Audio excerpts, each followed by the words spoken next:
Chapter 18. It was 6 a.m. and the scene was like something out of a low-budget Brit flick. Dawn was vaguely breaking and the light was grey and drear, matching the quiet solemnity of the moment. Flora looked around her, and through the gloom she watched as the body of Gabriel Smith was processed, ready to make its way to the mortuary. Time had seemed to pass in slow motion since a shocked Bobby had leapt from his car and radioed for backup. He'd taken a second to open Jemima's door and check her pulse, finding her unconscious but breathing, practically smiling against the airbag. He raced to Smith's body and did the same checks.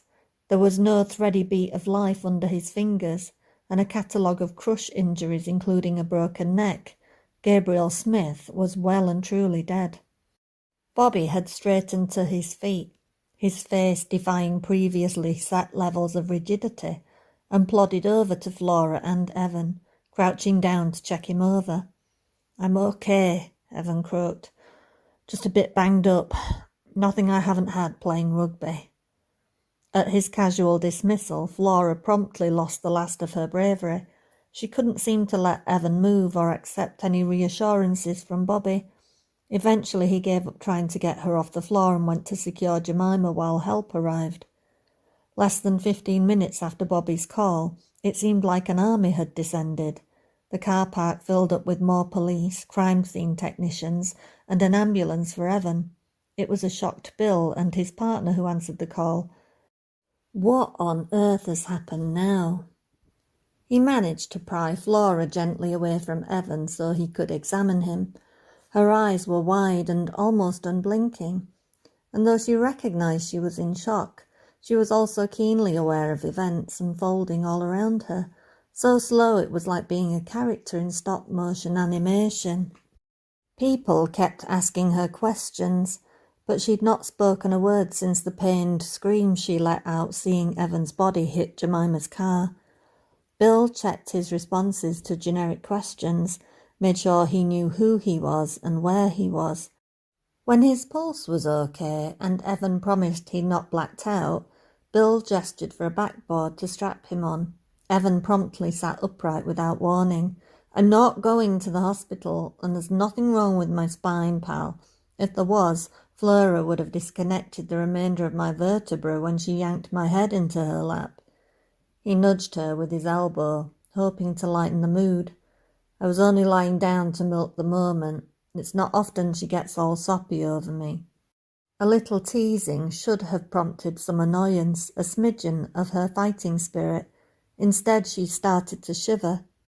Evan might be able to joke, pretending this was nothing out of the ordinary, but all Flora could see was how white his skin looked, and the bruises forming on his brow and cheekbone. Then there was the blood. Bill grabbed a blanket and wrapped it around her. "Flora, you need to calm down and take a few deep breaths. Everything is okay. Your boyfriend is a terrible patient like you, but he's going to be just fine." Bill pushed her head between her legs. "Take a few minutes, love," he encouraged. "If you don't feel better in a bit, we'll give you a little oxygen." While Flora concentrated on trying not to lose it, Bill fussed around Evan. It felt better to look away from him, not to picture him hurt, and certainly not to think about how he could have died. How long would it take to blank out the image of him bouncing off that car? A lifetime, she suspected. When Flora silently refused to go for treatment, Evan verbally refused to go for treatment, causing Bill to make mutterings about having both of them sectioned. The ambulance had left after that to deal with people who weren't so objectionable. Flora couldn't even remember seeing what had happened to Jemima, but Bobby came back over and knelt next to them. Over the top of her head, he addressed his words to Evan. "Jemima's been arrested." The paramedics didn't seem that sympathetic to her minor injuries. Gabriel Smith's squashed head flashed through her brain, and Flora became lost in revulsion. Bobby touched her shoulder, startling her, and slipping something woolen into her coat pocket. "You'd better hang on to this. It might raise a bit of suspicion if my colleagues find a balaclava and gloves which matched the all-black ensemble Evan's sporting. Flora glanced into Bobby's eyes, surprised to see the stern, inky black wells held more than a touch of conspiracy. He was such a straight arrow, but in the end he'd risked his career to help them. Instinctively, and feeling a tiny bit more alive, she leaned over on her knees and kissed his cheek, causing the slightest blush to form on his olive skin. He backed away, making an excuse about needing to contain the press. Some time after that, 2 detectives left the scene and came to talk to them. Evan provided most of the responses, and Flora realised she must have given them enough to make sense because they went away again without much argument. Evan sat down beside her. His hand found hers and he intertwined their fingers. Flora looked down at where their skin touched. His knuckles were swollen and smeared with dried blood. Was it his or Smith's? She didn't know which answer was worse. Are we in trouble? Maybe a wrist slap. But we didn't do anything wrong. All they know is that we suspected Jemima knew where Smith was, and we decided to hide in the car. The police probably aren't too happy at our antics. They don't tend to like vigilantes. He raised her knuckles to his lips and kissed them. But in our defence, they weren't getting very far with it themselves, and we were in fear for your safety. But won't Bobby end up in bother? What about the stolen dogs? An hour ago, I heard a report come through over his radio. It seems somebody who works at the local vet's called in to report that she saw a pack of poodles roaming the fens behind Brigley Hall. Siobhan has been sent to round them up.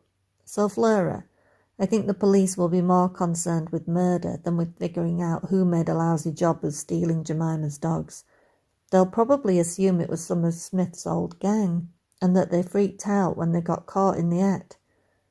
Thank God for Fiona's quick thinking, Flora murmured. Evan nodded in agreement, and after that there didn't seem much more to discuss. She and Evan sat in exhausted silence while the drama expanded around them. More officers arrived in a van, and another vehicle left with Smith's body. Flora glanced at her watch. Only 5 minutes had elapsed since she'd last checked. Bobby called Evan over, and they conferred with some of the new arrivals.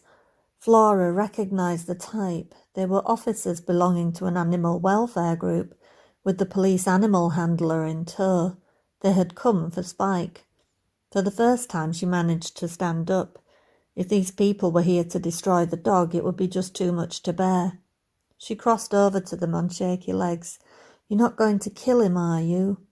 Evan draped an arm around her shoulder, hugging her into his chest. It's a vicious dog. What else do you expect them to do? Flora's soft heart was irked by the casual dismissal. I don't know, but it's not the dog's fault. For a minute there, when he was chewing Jemima's penis, he just looked like a dog. Isn't there something else you can do? She addressed this to the policeman. The officer looked confused about Flora's rationale for the dog's rehabilitation. Right now, miss, we're only here to seize him. Provided we can get him safely loaded into the van, we'll have him assessed, and a recommendation will be sent to the court. It's possible he's a banned breed, and it would help if we knew his previous history. The only person that knows the answer to that is dead, Flora mumbled, wondering if Spike had been the one to attack Trike. Either way, they were both victims. It was an emotional quandary she was in no fit state to handle. You can't worry about this, Flora. It's out of your hands and you're not responsible for the outcome. No more blaming yourself for the things you can't control. The officers walked away and entered the pub. Less than 5 minutes passed before they came back out. Spike, on the end of a grasper, was remarkably composed and didn't make a murmur as they loaded him into the van. Flora sniffled. As much as the animal terrified her, she didn't like to think of him going to doggy jail or ending up on death row. Evan took her hand. Have you seen Thelma and Louise? She nodded, not paying any attention. What happens at the end of the movie? He cajoled. They drive off the edge of the Grand Canyon and fall to their deaths. I bloody hate that film. Evan shook his head. I don't know what movie you saw, but I didn't see any car crash at the end. In my version, they made it to the other side. Of the Grand Canyon? Flora quizzed skeptically. It could happen, he smiled, making her snort at him in disgust. My point is this. In my movie, about a year from now, Spike there is going to be the top guard dog at the #1 security firm in the country, and he'll specialise in taking down rat bastards like Gabriel Smith. They'll give him as many dildos as he likes because he does such a good job. In your world, maybe. It could happen. Well, probably not the dildo part. That might work out a little expensive. But the point is that not everything has to end badly, even if that's the way your life has been up to now. Trust me, it's okay to have a little optimism. He rubbed her arm from shoulder to wrist. Here, I'll rub a little on for you. It's the really baseless kind that'll drive you nuts. Flora turned and pressed her face into Evan's chest, wrapping her arms tightly around him. It was all too horrible to think positively. Evan! Evan! Over here! Yoo-hoo! Flora groaned, turning about to find out who owned such a haughty voice. Across the car park and trapped behind the crime scene tape was the most exquisitely lovely blonde. She was tall, lithe and groomed to within an inch of her life. She was everything Flora wasn't. I don't bloody believe it. Ella, how the hell? Just like that, Evan's arms fell away and he jogged across to the woman. Flora didn't follow. She just watched as he enveloped the new arrival in a warm hug. He pulled away a mere foot before chatting enthusiastically. And so it begins, she thought. Here she is, the first in Evan's army of beautiful exes. The woman was a fan of demonstrative hand gestures and very tactile. Flora wanted to smack her, and in case she was required to, she moved closer. Ella, how did you find me? I've been trying to get you for ages. Why haven't you been answering your phone? You're all over the TV. I mean, they've not mentioned your name, but I was watching Breakfast News, and it's not often you hear about murder in rural Cambridgeshire. A couple of minutes later and you popped up in the background. I poked Rob so hard I think I broke his rib. Is he here? Where is he? He's here, but the fuzz wouldn't let him park nearby. I've had to walk for ages in these shoes. She bent and showed him her distinctive red soles, complete with 4-inch heels. Are you free to go now?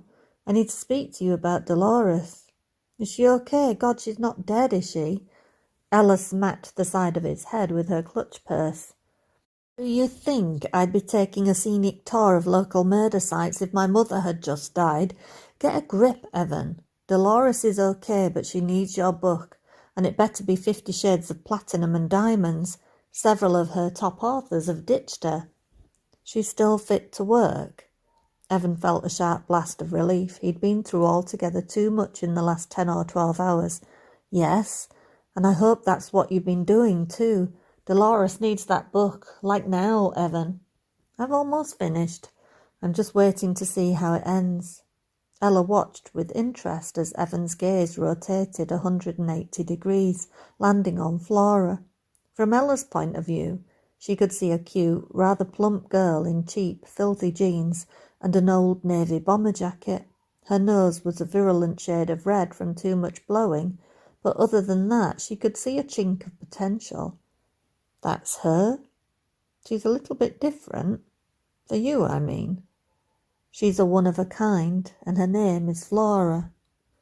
He took pains to pronounce the O sound for the very first time. She's the bravest, truest person I ever met, the best sex in the universe, and despite banging her over the head with my feelings, she'd rather trust a dog with fangs longer than my big toe than me. A crowd had gathered at Brigley Hall on the evening of Gabriel Smith's murder. There was Flora, Evan, Rob, Ella, Bobby, Fiona, Lucy and Siobhan, as well as Jemima's 6 poodles and Flora's remaining 5. The show poodles were looking far from pristine after their adventures. They also seemed much happier. Word had come through from Lady Jemima's solicitors that Siobhan and Flora were about to be evicted. In 2 days' time, Brigley Hall would be closed until Jemima was free to return, and the way things looked at the moment, that could be quite a long time. Siobhan was feeling confident about the situation. She had her house and her new business, and she had the delight of no Jay hanging over her. In general, though they were all glad Jemima had got her comeuppance, it felt wrong to be jubilant when karma involved murder, even if that person was a lousy piece of scum. For the rest of Jemima's dependents, arrangements had been made for a show acquaintance to collect the dogs, but there had been no mention of what Flora was supposed to do with the rest. The Poodle Club had also been non-committal when she'd rung to ask if they could find an urgent stand-in for the rescue officer. Flora collapsed into one of the suffocatingly squishy white couches, trying to school her face into a lively and positive expression. It wasn't working too well. The weight of Evan sinking into the seat next to her should have been comforting, but it made Flora feel prickly and vulnerable. She was adrift again, unsettled, with what felt like a sucking hole in her stomach. Nobody was responsible for her security, least of all Evan, and she wouldn't tie him to her unless she could have him standing on her own 2 feet.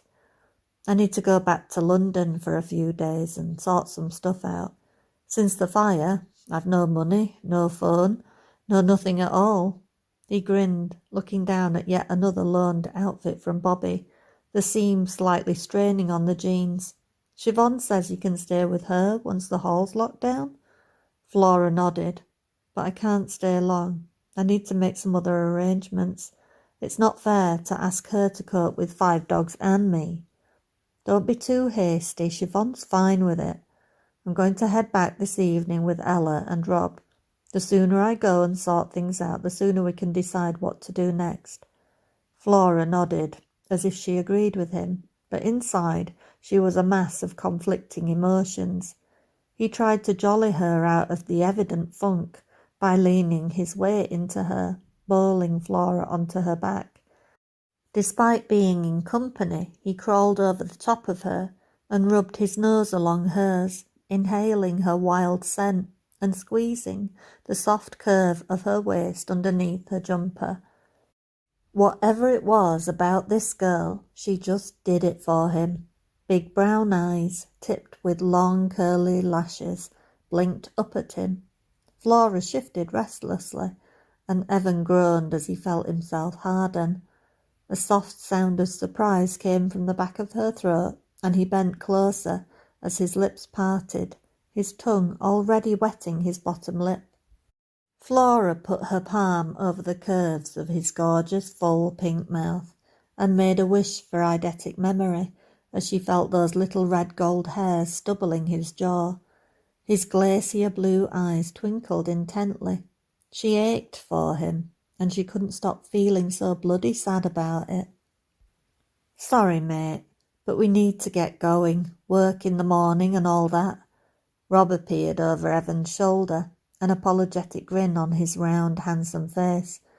Evan ignored him and sank into the softness of Flora's body, planting a slow, wet kiss on her mouth. His tongue drifted in and stroked hers, and then he teased the roof of her mouth before licking at her bottom lip. She opened her eyes as he traced a path along her jaw, pulling away and watching her face with deep satisfaction. She was aroused and flushed, her lips plumped and wet. He put his palm on her neck and tilted her chin a little. I'll call you, Flora. Just keep it together for a few days. Flora scowled and shoved at his chest. I always keep it together. I don't need you giving me a pep talk. My world won't fall apart just because you leave it. Evan winked, belying he was pretty ticked off. I meant don't do anything rash. Flora snorted. Yeah, that's much better. I mean, that's me all over, isn't it? Wandering here, there and everywhere being rash. Actually, no, that's not me. That's you. You're the rash. Evan sat back and pulled Flora upright. Okay, you win. Do whatever you want. I'll only track you down and beat you with a stick." He gave her what he hoped was a fierce and commanding look before turning to Rob. "I need to make a stop at Bobby's first. My book is on a flash drive plugged into his laptop." "No problem," he replied. "It was a pleasure to meet you, Flora. It's a relief to discover there's someone who can get Evan into more trouble than I can." Flora managed a small smile. Earlier he'd told her the tale of how he broke Evan's nose during a rugby match, despite playing on the same team.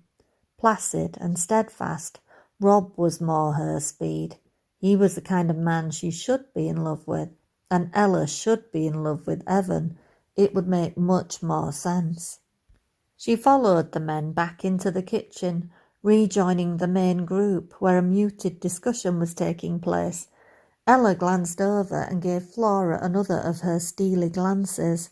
Flora couldn't tell whether the woman liked her or not, and she suspected the pair of them would probably strike sparks off each other if left alone too long. "Are you ready to go, boys?" Evan glanced sideways at Flora. Not even close. There was a round of hugs and kisses and an awkward shoulder bump from Bobby. Flora had to bite her lip to stop the tears that were threatening to pour in a hysterical river. Everything was ending. She'd lost her perfect little cottage, her job, all her possessions, multiplied 2 dogs into 5, and lost the means to support any of them. Why was everybody acting like it was an end-of-term party? Her heart was breaking wide open and nobody seemed to notice. They trailed out into the driveway, Siobhan giving Evan a farewell squeeze, and for once Flora didn't mind. "I'd like to say it was a pleasure working with you, Miss Brinsworth, but there's already been too much flannel between us." Evan smiled and let out a grunt when Siobhan pinched his butt. "Don't be a stranger," she winked. "I won't be.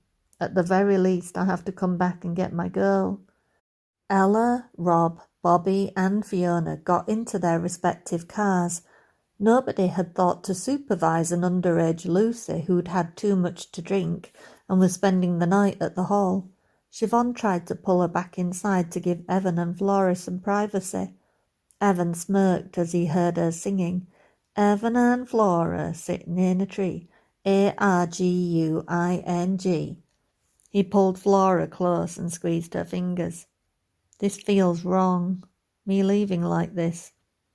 I feel like whatever I say, you think I'm deserting you. I am coming back, I promise." She nodded but kept her eyes downcast. "I have an idea, but I need to see if I can pull it off. I also need to sort out Dolores. I won't believe she's okay until I can see her with my own 2 eyes. She's been loyal to me through a lot of shit, and it's important I return the favour and get this book to her." Evan stooped, wishing she would lose that pinched look on her face. "See how you've made me a better man, sweetheart? I've gotten terribly responsible since I met you. You made me serious, but not too serious, and I think I like the new me." Taking him unawares, Flora pulled Evan in tight, wrapping her arms around his waist and standing on tiptoes to reach the crook of his neck. "You were perfect from the word go," she whispered, "even when you had hair like greasy rhubarb and smelled like crusty critters rolled in horse shit." She smoothed her thumbs over his cheekbones and pressed her lips to his. She clung to him for long moments before Evan reluctantly pulled away. "Reet then, lass, I'll see thee later." Flora scowled and gave him a soft thump. "Are you mocking my accent? You don't appreciate my bit of Yorkshire? I thought I did it well. How about a little Scottish then instead? Whit's for you'll no go past ye, Flora. And that means whatever is meant to happen to you will happen." Given her life to date, Flora didn't think he could have said anything more ominous. He kissed her again, fiercely, then turned and strode to the car, not once looking back. From his stiff posture, Flora chose to believe that he was finding it difficult to go, just as difficult as she found it to watch. She waved as 5 sets of hands waved back at her. Evan rolled down his window and shouted, "I'll call you, Flora." She waved again, acknowledging him even as he drove out of her life. "We'll see, Evan. We'll see what happens when you have your old life back," she muttered. Turning around, she dragged herself back inside Brigley Hall. One night's grace before rewind and start over. "I'll get it, Siobhan," Flora yelled through to the office as she hurried to answer the front door. "It'll be the guy picking up Jay's dogs," Siobhan yelled back. Flora opened the door, and at the sight of the person gracing Jemima's doorstep, every awkward second turned into a thick, sludgy fog. It was even more embarrassing when she accidentally sprayed the visitor with spittle. "You," she spluttered. "What are you doing here?" Christopher Benelli wiped the remnants of Flora's cornflakes from his upper lip and invited himself inside. As usual, his clothes were too tight for his cigarette-slim body, and the shoes on his feet ended in long, upturned points that made him look like an overgrown elf. Flora tried not to choke on the cloud of Hugo Boss he was drenched in. "Hello, Flora. Long time no see." He made a funny, sarcastic huff. "Well, not that long, babe, right? It didn't take you a few years to fuck up somebody's life this time. Maybe I got off light with public humiliation." Christopher's expression was full of grim satisfaction. "I'm here as per Jemima's instructions. The show stock are coming back with me." The coup de grace was so devilishly brilliant, Flora had to give credit where credit was due. She managed to grate out the merest laugh. "Why am I not surprised that Jay still comes off top dog, even when she's sat in prison? Have the two of you been chummy the whole time I've been in Brigley Prior?" Christopher smiled at the annoyed wrinkle in her nose. "What? You didn't expect your employer to check your references? For some reason, she didn't trust her PA to do it, so she got in touch herself. We seem to bond over our shared experience." "And why do I think you're here for more than to pick up a few poodles?" "I don't know. Maybe you finally developed half a brain. I'm here to offer you your job back." Flora was gobsmacked at the cheek of him. Her mouth opened and closed, and something akin to a growl came out. Now, Flora, chill out for a second. You didn't let me finish. I'll take in you, your schnauzers, and the rescues. I'll even equal the pay you received here. You don't have a better offer than that, do you?" Benelli was enjoying his little power trip immensely. He knew Flora's motivations and her insecurities. He also knew her work ethic. Her dogs and the ability to work meant everything to her. Once again, Flora felt the hamster wheel of life calling to her. Why had she ever assumed things could be different? It seemed her destiny to be somebody else's drudge, and was being Christopher's any worse than being Jemima's? If it meant she could keep Trike, as well as Fillmore and Riley, and it gave her some breathing room to rehome Benny and Daphne, well, there was a lot she could put up with to make that happen. Plus, the ultimate selling proposition. It took the onus off Evan to bail her out, if she ever did hear from him again. 2 weeks later, and Flora was ready to pull a Jemima on Christopher. She'd even had dreams about chasing him around his stainless steel spaceship of a kitchen, brandishing one of his monogrammed steak knives. She was deep in the heart of rural Gloucestershire, surrounded by beautiful scenery and every luxury known to man, and she was miserable. Even having some insurance money come through from Siobhan had not lifted her spirits. Flora had new clothes and a new computer and had escaped to a dog show at the weekend, but she couldn't seem to break out of her funk. Her life didn't seem to fit anymore. The people she used to think of as charming and eccentric now seemed like strangers. A few were still trying to fight the good fight and win with quality dogs, but she couldn't shake off the brooding thought that it was a place for the Christophers and Jemimas of this world. It saddened her that she'd lost the appetite for competition, but secretly none of that was the real problem. Flora missed her Highlander. She missed the fun and the laughs and the support of having a good man at her back. Evan had not tried to call. Admittedly, this wasn't entirely his fault. When he'd made promises to be in touch, he didn't even have her number. Mad as it seemed, living in each other's pockets, they'd never spoken on the phone. Siobhan might know something, but it would kill off the last of her self-respect to reach out and whine like a baby. So why, when this was all her choosing, was she moping all over the place? Even the dogs were fed up with her. Fillmore sat at her feet, and when she looked down, she could swear his eyeballs were rolling under those brows. Look, Phil, the bastard could find me if he wanted, but he doesn't, so I feel like shit, and you're obliged to put up with me. Christopher bustled into the room. Why are you sat on your ass? Didn't I ask you to hand-strip Sebby's coat an hour ago? Yes, but I decided it was more important to bath the rescue poodles first. Tricia took a call from someone wanting to meet them. They'll be arriving any time soon to have a chat about rehoming.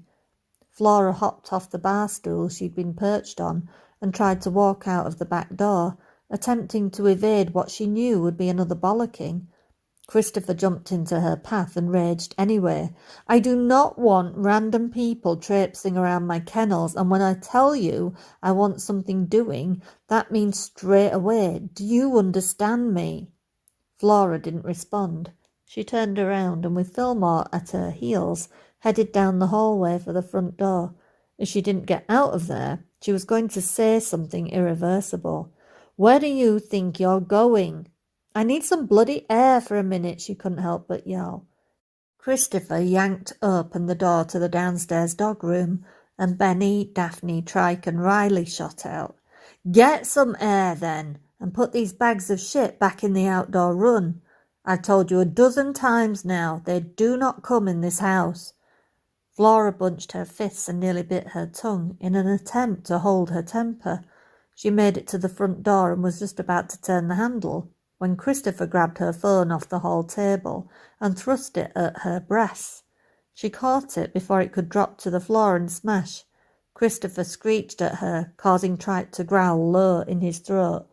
Call whoever the fuck is coming and tell them not to bother. In future, sort this shit out on your own time, and you go to them. They do not come here, Flora. You chubby bitch, are you fucking hearing me? They do not come here. There was an almighty bang as the front door bounced open, missing Christopher's aggressively tilted chin by a whisker. It ricocheted off the wall and took a chunk of reproduction dado rail with it. The whole county is hearing you, dickhead, but not for much fucking longer. Flora had barely registered the beloved accent when the dogs erupted into delighted barks, and a big, heavy fist shot out and popped Christopher Bonelli on his cosmetically enhanced nose. Evan, Flora gasped. She stood, gaping into his angry face, as to her left Christopher tilted on his heels before crumpling to the floor in glorious disarray. Evan, what are you? He put a finger to her lips and silenced her. What do you not understand about stay put? God, he was furious, and fury really frigging suited him. Flora found herself smiling so wide it was painful, her eyes greedily soaking in Evan's appearance. His hair had filled in a little more, and he was wearing faded jeans, a dove-grey shirt, and a touchably soft black blazer. She, unfortunately, was wearing waterproof trousers and a hairdressing tabard straight from the 1970s.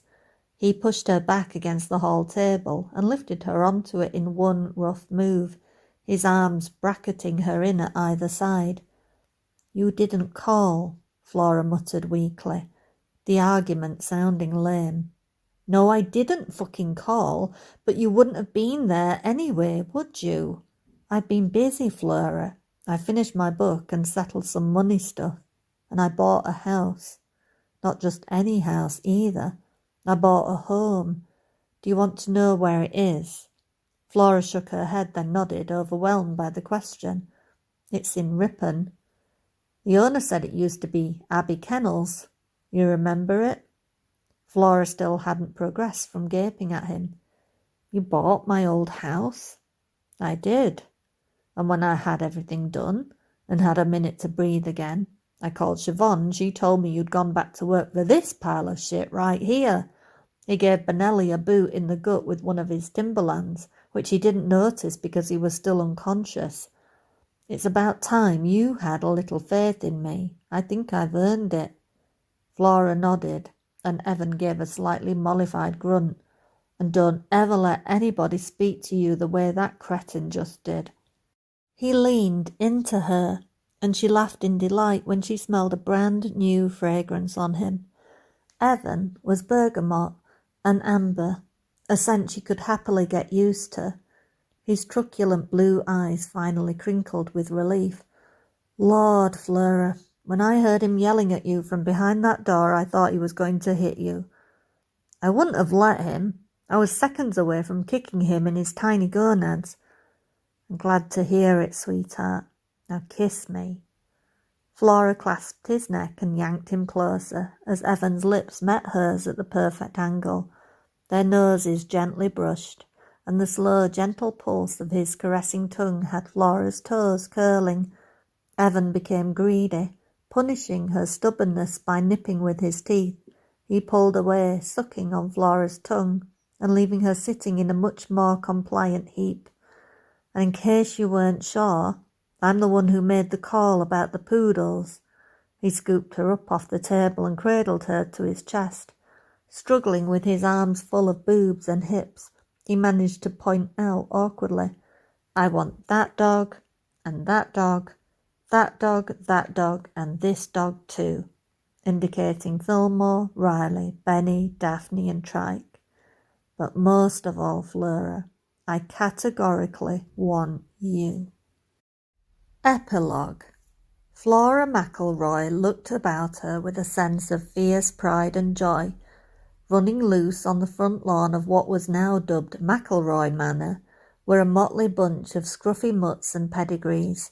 Some of them were newcomers, a couple were long-term incumbents, and some were hers, all of them very much loved. She turned around and peered through the glass into her husband's study. Flora tapped on the outside, and when he looked up, she crossed her eyes and poked her tongue out at him. Evan winked at her over the top of his new spectacles.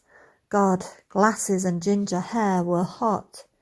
He'd been tetchy since he'd started writing the third book in his best-selling Finchley Hall series, made worse when Dolores had stayed over the previous weekend, in robust enough health to badger him about the deadline. The first book, Iris and the Escort, had just been optioned by an indie film company, and if it all went to plan, the Siobhan-inspired How to Tame a Man-Eater, currently selling like wildfire, would be next. Book 3, which was causing a little writer's block, had the working title When Bobby Met Fiona, and aimed to flick between the past and present. This time the lovebirds were named Renzo and Frankie, but it was definitely Bobby and Fiona emerging grudgingly to life. Lady Jemima was starting to fade into the background. Her legal team had dragged their feet, but she had finally received a 15-year sentence, found guilty of murder, with the judge unamused at the argument she was aiming for GBH rather than death. Neither was poodle kidnapping considered a viable excuse for provocation. Evan believed that she would never serve the full duration, unless her temper got the better of her, but for now, it was just nice to have a break from court. Freya and Oliver honked the horn of their battered Volvo as they came up the drive, and Flora watched as they helped her mum out of the back seat. Little Finlay came waddling up on unsteady toddler legs, his laugh infectious when Trike bowled him over onto the grass. "Hello, Freya," Penelope called cheerfully. "Hi, Mum. I'm Flora, remember? You came with Freya." Penelope looked across to Freya, trying to work out her mistake. She was in the early stages of Alzheimer's disease, which came blessed with bittersweet moments. Although Penny rarely recognised one of them from the other, her brain seemed to have swallowed the years of resentment surrounding Flora. This meant that they had been able to have many lovely, slightly poignant conversations. Sometimes Penelope believed she was speaking to Freya and told her how proud she was of Flora and how well she'd done for herself. Maybe it wasn't perfect, but even a tentative relationship meant something. Evan appeared to greet everybody on the doorstep, and a grin spread over Flora's entire face. "Is it time?" he inquired. "It is." "Well, come on in and get them. They've just woken up." Flora had recently bred the first litter in her own line of poodles, and today her family and the future new owners were having a play date. A small cavalcade arrived on the driveway, and soon the happy screams of children and overexcited animals filled the vast front garden. Flora's husband sidled up while she watched Trike getting his belly rubbed by Finley. "We did pretty okay, didn't we?" "I think we did amazing, Evan. Life is amazing because I'm with you, even when I'm grumpy and on a deadline." "Yeah, I can put up with that because it doesn't last. So, I was thinking." "Yes? Don't you think it's time we branch out and establish a second breeding line?" "More dogs? Don't you think we've got enough?" Evan tilted his wife's chin until her big dark eyes met his. "Who said anything about dogs? You know I'm the top stud on these premises, Flora." Flora smiled as understanding registered. "You want to have a baby?" Evan bent his knees and lifted Flora under her bottom. Her legs hooked around his waist, and she held his face between her palms. She looked down from her enviable vantage point into the depths of his icicle blue eyes. She could never, ever get tired of looking at his face. "So what do you think?" She looked around at the various options. "How do you feel about unprotected shed sex?" Evan grinned wolfishly. "The Bobby likes the way you think, sweetheart." And that's the end.